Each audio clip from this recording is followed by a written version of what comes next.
ఇక్కడ కింద ఫోటో కనపడుతుంది కదా, లక్కీ డ్రా లేదు, లవడల్ రాలేదు.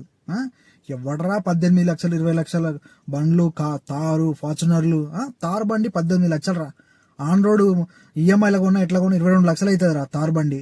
అట్లాంటిది 500కు 600కు 1100కు గివ్ పెడతాం, లక్కీ డ్రా పెడతాం, ఎట్లా నమ్ముతుర్రా నాకు అర్థం కాదు. వినంత పిచ్చి బాడ కావాలరా, వాళ్ళ కోట్లు వస్తాయి రా. ఇరుపుకిలు అయితే మీరే రే.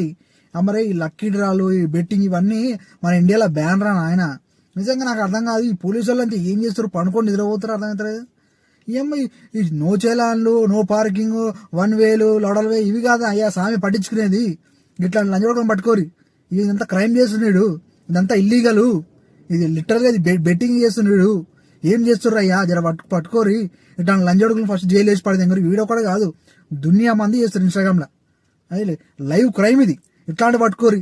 అది వదిలిపేసి నీకు హెల్మెట్ లేదు, మీరు డబల్ పోతుర్రు, ట్రిపుల్ పోతుర్రు, ఎందుకయ్యా ఇవన్నీ.